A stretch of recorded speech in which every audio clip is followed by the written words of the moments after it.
Pernahkah kamu membayangkan mandi di kolam khusus keluarga kerajaan? Gak perlu dibayangin karena kamu bisa mandi ala raja di Boyolali. Ya, di Boyolali ada tempat pemandian yang dulunya merupakan tempat healing Raja Solo, yakni Raja Kasunanan Surakarta Pakubuwono X. Namanya Komplek Pemandian Tirto Marto atau yang disebut Umbul Pengging. Disinilah raja dan keluarganya dulu berendam, bermeditasi, dan menenangkan diri dari hiruk pikuk kerajaan. Konon, air di Umbul Pengging dipercaya menyimpan kekuatan alam. Mandi di sini bukan cuma menyegarkan raga, tapi juga dipercaya memperkuat tekad, menyembuhkan, dan mendekatkan pada doa dan harapan.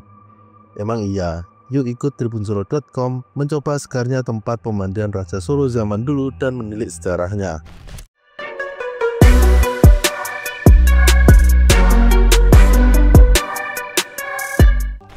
Komplek pemandian Umbul Pengging yang berlokasi di Kecamatan Banyudono, Kabupaten Boyolali ini dibangun oleh Susunan Pakubuwono X. Sebelum dibangun oleh sang raja, dulu Umbul Pengging yang ada masih berupa sendang-sendang atau sumber mata air yang masih alami. Namanya juga peninggalan raja. Nuansa ala kerajaan Solo sangat kental terlihat ketika berkunjung ke Umbul Pengging. Di komplek pemandian ini ada beberapa umbul, antara lain Umbul Temanten, Umbul Dudo, dan Umbul Ngabean. Setiap umbul punya keunikan arsiteknya sendiri-sendiri. Apa saja keunikannya? Umbul Ngabean yang berada di paling timur biasanya digunakan raja dan keluarga kerajaan laki-laki. Sementara permaisuri dan keluarga kerajaan mandi di Umbul Temanten yang ada di tengah. Di kedua umbul ini, pengunjung bisa berenang atau sekedar berendam di kolam peninggalan raja. Air di kolam ini sangat jernih karena langsung dari sumbernya. Berenang di Umbul Pengging, pengunjung seakan mandi di kolam renang keluarga raja pada masa lalu. Komplek Umbul Pengging ini sebenarnya dibuka mulai pukul jam 8 hingga jam 16 sore. Namun sejak pagi buta setelah subuh sudah banyak pengunjung yang datang. Mereka biasanya datang dari berbagai daerah di Solo Raya untuk olahraga atau terapi kesehatan maupun penyembuhan penyakit. Umbul Pengging berada di Desa Dukuh, Kecamatan Banyudono, Kabupaten Boyolali. Lokasinya cukup mudah dijangkau masyarakat dari berbagai daerah. Kalau dari kota Solo, berjarak sekitar 20 km dan waktu tempuhnya antara 30–45 menit. Dengan rute dari Solo melalui jalan utama ke Semarang yang kemudian masuk ke Jalan Pengging. Untuk menuju ke Umbul Pengging, pengunjung bisa menggunakan transportasi umum. Jika dari Solo bisa naik jurusan Solo-Semarang. Ada beberapa PO bus yang melalui jalur ini. Baik dari Solo atau Semarang minta turun di Ngangkro Aru Banyudono. Setelah perjalanan berikutnya bisa menggunakan ojek motor yang mangkal di pertigaan Ngangkro ini. Bagi pengunjung yang dari luar kota yang mengendarai kendaraan pribadi bisa melalui tol Trans Jawa. Lalu di Simpang Susun Kartosuro, ambil yang arah Jogja dan keluar di GT Banyudono. Di eksit tol Banyudono ini perjalanan tinggal 10 menit ke arah Semarang. Kurang lebih 2 km ambil arah Pengging. Sedangkan jarak tempuh Umbul Pengging dari Surakarta kurang lebih 19,4 km dengan waktu tempuh sekitar 45 menit. Mata air di Umbul Pengging tak diragukan lagi khasiatnya karena umbul ini dipilih Raja Solo untuk mandi. Namanya tak sembarang dalam memilih tempat-tempat yang akan digunakan. Diyakini pemilihan Pengging sudah melalui olah batin agar manfaatnya bisa dirasakan. Bahkan hingga sekarang khasiat air Umbul Pengging ini masih diyakini banyak orang. Banyak yang meyakini jika berendam di umbul ini segala hajat atau keinginan bisa terkabul. Mulai dari ingin mendapatkan pangkat, derajat, jabatan, dan kesehatan hingga kesejahteraan. Budayawan Pengging Gomblo Sujarwanto menyebut mitos itu tak sekedar cerita mistik belaka. Di era modern ini belakang diketahui jika kandungan mineral yang terkandung dalam air Umbul Pengging sangat tinggi. Sebab Pengging yang berada di tengah-tengah dua aliran sungai yang berhulu di Merapi Merbabu mampu mengeluarkan air dengan kualitas terbaik. Pengging berada di antara Sungai Pepe yang berhulu di Gunung Merbabu dan Sungai Kandul yang berhulu di Gunung Merapi. Dari air itu ada kekuatan satu, karena air yang muncul di situ air mineralnya tinggi. Kita bisa termasuk getah-getahnya pohon-pohon yang tadi muncul di tebing-tebing Merapi Merbabu itu ternyata mengandung zat-zat yang pendukung utaria, mengandung nutrisi yang tinggi. Larutlah dengan air itu di situ. Berendam di dalam umbul merupakan sebuah meditasi. Di dalam kejernihan air yang keluar dari sumber mata air yang berkualitas berpengaruh terhadap kualitas meditasi. Nah, ini juga begitu.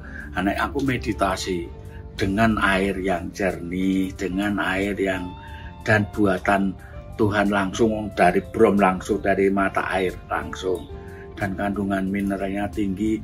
Toksin-toksin yang kita konsumsi ini sudah bisa larut dengan air itu. Terus kita konsentrasi memohon kepada Tuhan, kan lebih istilahnya melu dalan tor lah ya. Kan begitu. Ternyata juga banyak orang yang berhasil. Selain itu, acara psikologis seseorang yang berani berendam tengah malam di dalam umbul memiliki tekad kuat.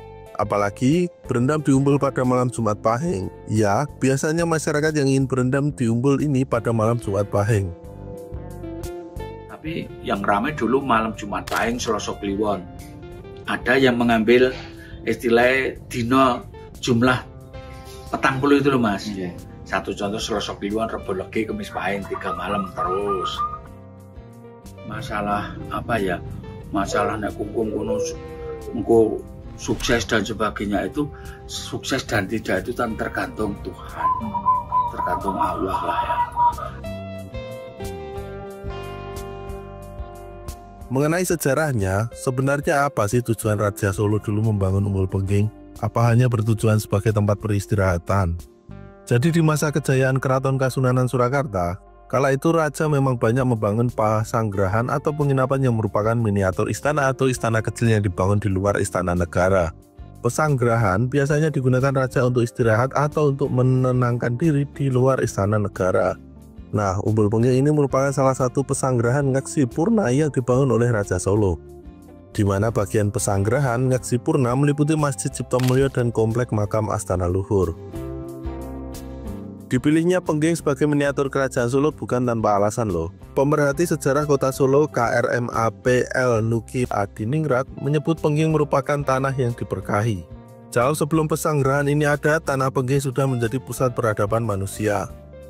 Mulai dari masa Mendak, Prabu Anglingdriya sudah menjadi Pengging sebagai pusat peradaban. Sumber air melimpah, udara yang sejuk karena berada di lereng gunung namun jauh dari bahaya gunung itu sendiri. Kemudian Keraton Surakarta BB10 ingin menjadikan Pengging sebagai miniatur keraton mengikuti jejak leluhurnya. Sinuhun BB10 kemudian membangun pesanggrahan di Pengging. Pesanggrahan yang dibangun 14 Juli 1908 ini diberi nama Ngaksipurna. Sebelum dibangun oleh Raja, umbul yang ada masih berupa sendang-sendang. Di dalam komplek pemandian Tirtomarto ini Raja kerap menggunakan umbul ngabean untuk mandi. Itulah mengapa ketika mandi di pemandian Tirtomarto atau Umbul Pengging, sensasinya seperti mandi ala raja. Jika sudah mencoba kesegaran air di Umbul Pengging dan mengetahui seluk-beluk sejarahnya, gak lengkap kalau nggak bawa oleh-oleh. Di Umbul Pengging ada sesuatu makanan yang wajib Anda bawa atau nikmati di tempat juga bisa. Namanya sosis beduk. Dinamai beduk bukan karena ukurannya yang seperti beduk masjid, karena penjualnya dulu adalah seorang yang bertugas memukul beduk di Masjid Pengging. Sosis ini memang lebih besar daripada sosis kemasan pada umumnya. Sosis beduk merupakan daging cincang yang dibalut dengan kulit yang terbuat dari campuran tepung dan telur. Ada 2 varian isian, ada daging sapi dan daging ayam. Sosis beduk ini sudah ada sejak tahun 1960-an. Saat ini penjual sosis beduk ini sudah generasi kedua. Kalau saya sebagai penerus itu mulai tahun 2009. Begitu pensiun saya langsung bertemu dulu. Tapi kalau dari ibu saya itu sudah lama, ya sekitar tahun 60-an lah.